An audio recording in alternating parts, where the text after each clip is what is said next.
Hello Zen fam. So, you may have noticed of late there's been a little bit of a retro focus on the channel. I've been to a few conventions where there's a lot of retro gaming. I've discussed a couple of retro gaming debatey type topic type things. And I've basically, been talking with a lot of my YouTube friends, most of which have retro infused channels. In fact, most of the people who are involved in hashtag support Scottish YouTubers are retro channels. Not all, but a good chunk of them. And it's got me thinking, we are at an interesting point. A lot of games recently have turned 30 years old. I mean, let's think about it. We got Kirby. He's been going for over 30 years. The Aladdin game from Disney. NBA Jam. FIFA with international soccer. Star Fox. Doom. Mortal Kombat 2 in the arcades. Daytona USA in the arcades. Ridge Racer in the arcades. Super Street Fighter 2 in the arcades. Virtua Fighter. Home Systems, Echo the Dolphin. SimCity 2000. Admittedly that's more PC, but you get my drift. There was a lot going on in 1993, 30 years ago. And to some of the people who were responding in the comment section to the retro debate, 30 years ago seems to be roughly a pretty good model for retro. And it got me to thinking, people are always going with the rose-tinted spectacles of looking at the past. Oh, wasn't it wonderful back in the day? But was it? Was it really so very different? All that's really different to my mind, and I'm going to back up with what I say here, the only thing that we really didn't have then that we have now, social media. As soon as somebody says something wrong, boom, it's up on Twitter. Boom, it's up on Facebook. Boom, it's on Instagram. It's on Hive. It's on, whatever you want. You name the social media platform, et voila, it shall arrive and it shall instantly be pooped upon from on high. So we have to wonder, what would it be like if in 1993 we had the social media then that we have now? I mean, think about it. Back in 1993, Sega and Nintendo were at each other's throats, always trying to one-up each other, with Nintendo and all the rest of it, and Sega with its high-energy advertising with the Sega! If you were in Japan, or the Sega in the European regions. It's like there was always friction between the two. And there were guys who were like, oh man, I'll get Sega system. I mean, it even got to a point, right, where like now, or rather just very recently, the two biggest gaming companies were at battle with the law in a courtroom setting. Now, admittedly, these days, what we've just been through is the whole, Activision Blizzard King buyout by Microsoft, which is, of course, hurting gaming. Well, to some people think it's the greatest thing since sliced bread. Me, I'm not so sure. I think there's some good things about it, but I think there's more negatives than there is positives. But time will out, and hopefully things will settle down. Anyway, back in 1993, the US Congress had a hearing, a proper televised hearing, about violence in video games. That's what it was called. It was called Violence in Video Games. And they were debating games like Night Trap and Mortal Kombat and Street Fighter and, light gun games. And we're saying about how, games needed to have age ratings and stuff, and how it was, corrupting the youth of America and going to turn everybody into killers and people that would perform all kinds of crimes. that I'm not going to mention here for fear of like getting booted off YouTube by the algorithm. But let's just say some fairly nasty stuff. All of course, which was nonsense. For instance, I've been playing video games since I was a wee boy. I've not gone out killing. I've not gone out maiming people. I've not gone out doing all kinds of horribleness. I've never stolen a car, you know. And I'm willing to bet neither of you. But, you know, politics has got to have a demon. It's always been that way, you know. First it was rock and roll. Then it was drugs. Then it was metal. And then it was gaming. And gaming and metal have always been in the fireline. Of course, now it's, you know, books and a woman's right to choose. But I'm getting distracted. So back in 1993, we had this gigantic hearing, and there was people coming in from Sega, people coming in from Nintendo, and Sega and Nintendo were dunking on each other in the Senate, going like, well, we at Sega, we believe in this, blah blah blah, and we believe in that, da da da da da, and Nintendo don't. And Nintendo were doing exactly the same, but the other way around. You know, Nintendo was like, well, we chose not to have put blood in Mortal Kombat on our system, even though we knew we would lose money. It's like, because we believe in family values, yada yada yada. It's like exactly the same kind of thing. Not admittedly with the same high profile lawyers, an internationally reported on social media court case, but if we had Twitter and that back then, that's exactly what would have happened. Now, we didn't have YouTube back then, you know. I mean, the best you could hope for was cable access television, and that was only in the United States, you know. And so all we really had over here on this little wet, windy, cold island, you know, was we had a series of TV programs back in 1993, all at various parts of the year, some of them at the same time of the year, but mostly they were spread out. Now, probably the strangest one that almost nobody remembers, and it was fronted by none other than Craig Charles, he of Red Dwarf. Yeah, that Craig Charles. Okay? A program called Cyberzone, right? A virtual reality game show where people would don virtual reality headsets or sit in full motion video capture suites. No, not capture, sorry. Full motion video sort of pods, and be driving vehicles, you know, like with full on controls and looking at a big screen, you know, or basically a bunch of screens netted together because you couldn't get the screens back then at that size, especially not on the BBC budget. And basically, people were playing virtual reality video games at a 1993 level against each other. You'd have two teams, you know, and what they generally used to do was they would get one team of two blokes who were just gamers, and then two other people who were something extra, you know, like polo players or something, some kind of sportsman. And generally speaking, they like to do a thing where they would, you know, have a battle of like and like, you know, that two guys and two women, and the two women would be like, you know, like some sort of athletes or something, or, you know, some MBE winners or some such, you know, because the BBC likes to do that kind of thing, especially back then. It was much more class warfare. And, you know, so you had Craig Charles, and he's like trying to boot it up, and he's like trying to give it all these mad expressions like, going, awooga, awooga. And so he's easily trying to bring in some of his Red Dwarf persona. And it was, even then it was cringe. And I actually stumbled across it recently, and I was like, oh my god, when I was researching for this video. It was interesting to watch. Oh god. And then at the same time, we had Bad Influence, which was on ITV, and this was in children's television hours. Okay, there was a slot in the middle of the day. Generally speaking, it was about 4:45 to about 5:30ish.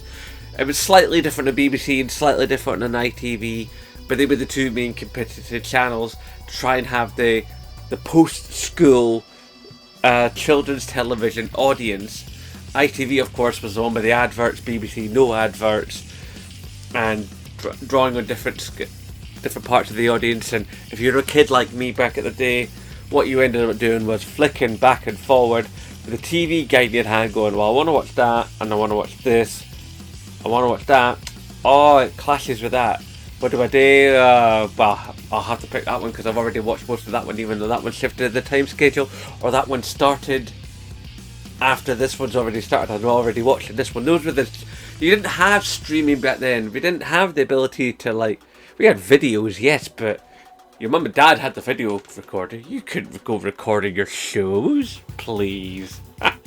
The videotapes were their domain. That was expensive equipment. You weren't allowed to greasy mitts on that. So, you know, if you had that short amount of time where you had control of the telly to watch the shows that were on for you, you had to make decisions. So, Bad Influence was one of those decisions. Presented by two people, Andy Crane and Violet Berlin. There was also another guy, I forget his name, but he came from, both Andy Crane and the other guy, they had come from BBC, and they did this weekly gaming news show, basically. I mean, it was mostly news pieces with little bits of reviews and stuff. In fact, it was kind of like a proto version of what we do here on YouTube now. And it was, you know, it was a little bit sad, but, you know, it was what we had. So we took it for what it was, and we gladly accepted it. But then the King of Kings, the ultimate of ultimates, something I've spoken of before, that came back just a couple of years ago and will hopefully still come back later on this year for its second series of its new run, Gamesmaster. Now, Gamesmaster was the ultimate. Probably one of the best gaming TV shows there has ever been, bar none. I mean, yes, okay, I could go forward and talk about stuff in later years like Fun Bandits and Bits and Video Gaiden, you know.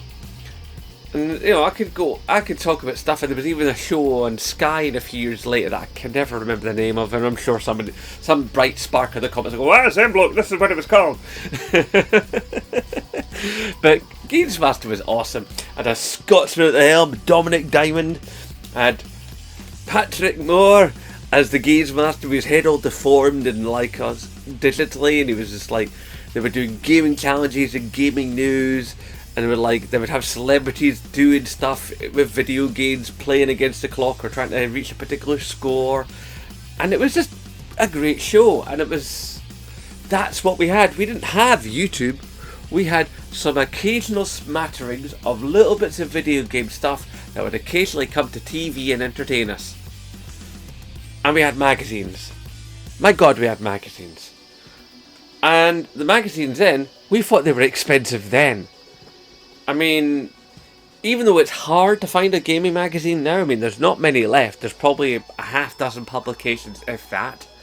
I mean, Gamesmaster went a few years ago, as you may remember, when I picked up the last ever issue and did that video here on the channel about the last ever issue of Gamesmaster, and I still have it in mint condition.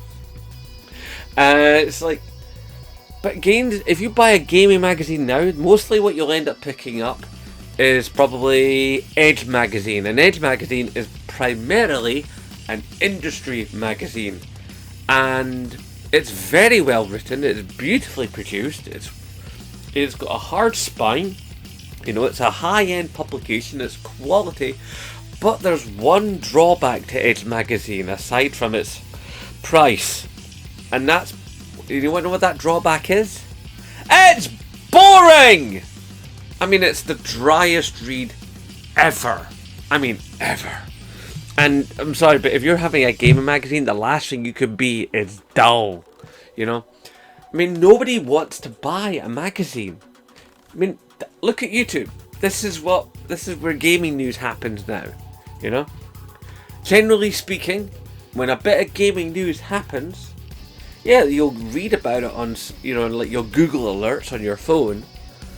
But basically, within a piece of news happening, within minutes, somebody on YouTube, like me, will come up and go, "Hey, have you seen this thing? Look at this thing, and here's what it could mean," and blah blah blah blah blah. And it's even faster now, because now we've got shorts. I mean, like, I can get out my phone and I can go to the Shorts app on YouTube, have a virtual green screen.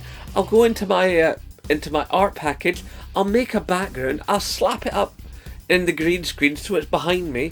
I'm in this shape, you know, and I talk away on the camera, I've got the art behind me, you know. I mean, okay, the sound's sometimes a bit wonky, but, you know, that's what we have. We can produce news like that.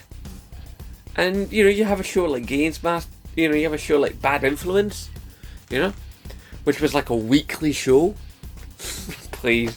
I mean, back in 1993, you know what Games News was?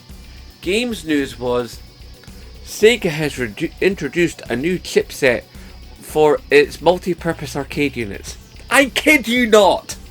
Okay, that was gaming news back in 1993. Now, gaming news in 2023 is, well, you know, you're living it right now. It's a very, very different market, but only because it moves so fast. Because of the sensationalism of news. Because people's attention spans have been whittled down and whittled down and whittled down. And the reason they've been whittled down is because there's so much. You know, we had longer attention spans back then because there was less to soak up. No, don't get me wrong.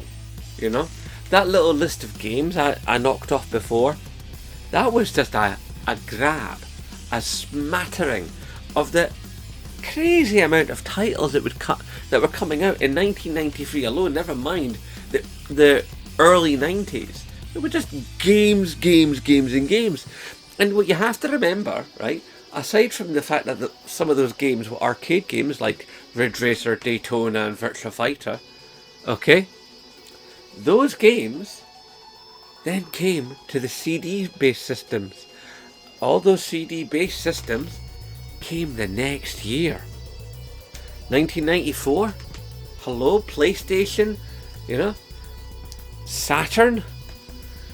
I mean, you know, there's like, we're talking, you know, all the CD-based systems, they were just starting to kick off. So it was all in the play, it was all hunched in, waiting to go. And much like things are now, things are getting ready to change. We're in the middle of the change. I mean, like it or not, you know, physical is getting pushed away. I mean, Tesco stopped selling physical games. The physical games sales chart in the UK is practically meaningless. Yeah. And it's just all change. Chop, change. Go. A million stories a day. Yeah. We got games coming out our ears. We got millions of little indie devs. But back then, we had millions of little devs putting out little indie titles on the microsystems just a couple of years beforehand. I mean, where do you think Grand Theft Auto came from? Grand Theft Auto came from Rockstar, which came from DMA Design, which came from up here in Scotland, which was basically some guys who loved to get coding and made Lemmings.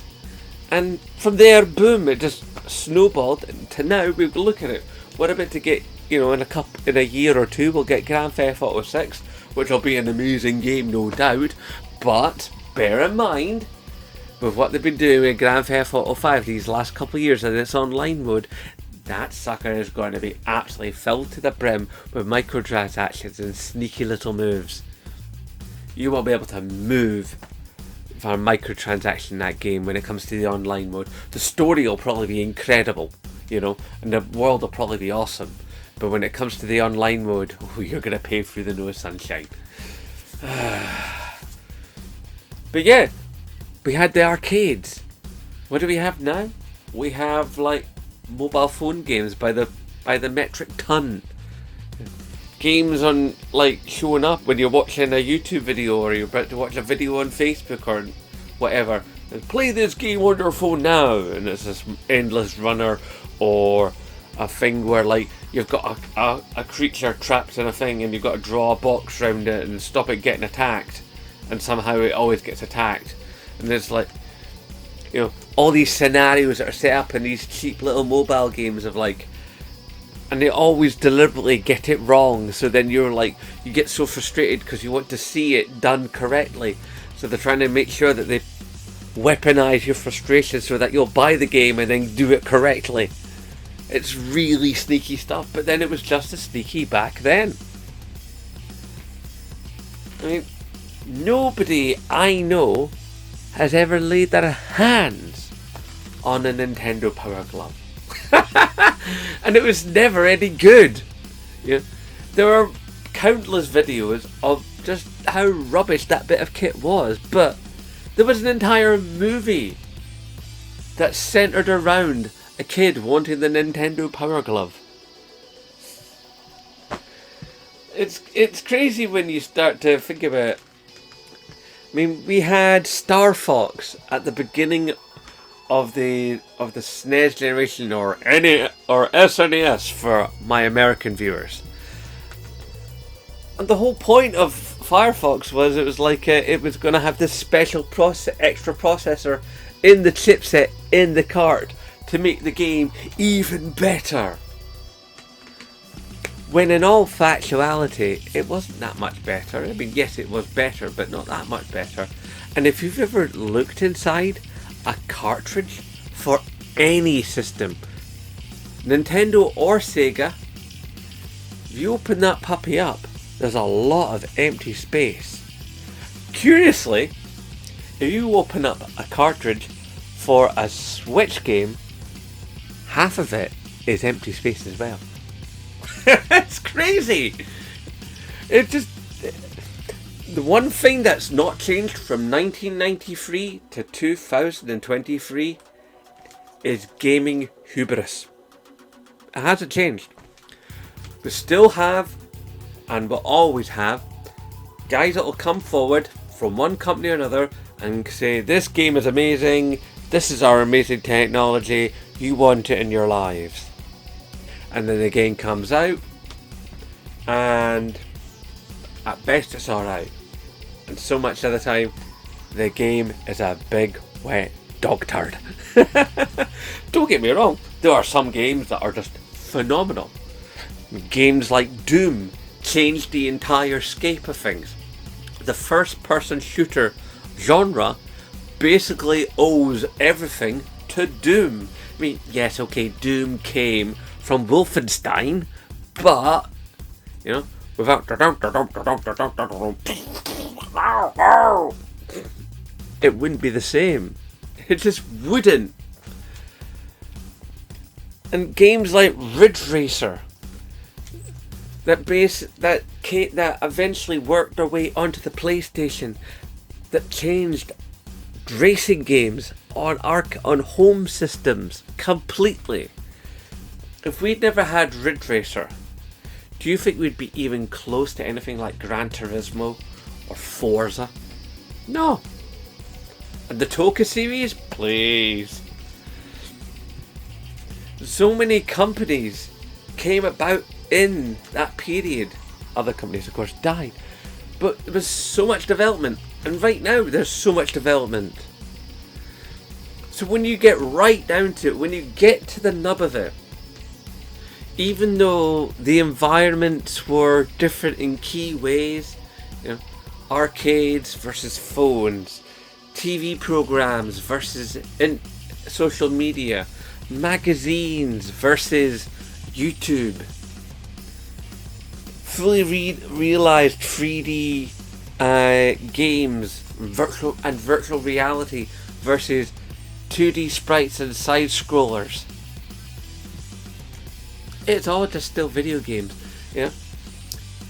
Violence in video game Senate hearing, ABK deal, you know.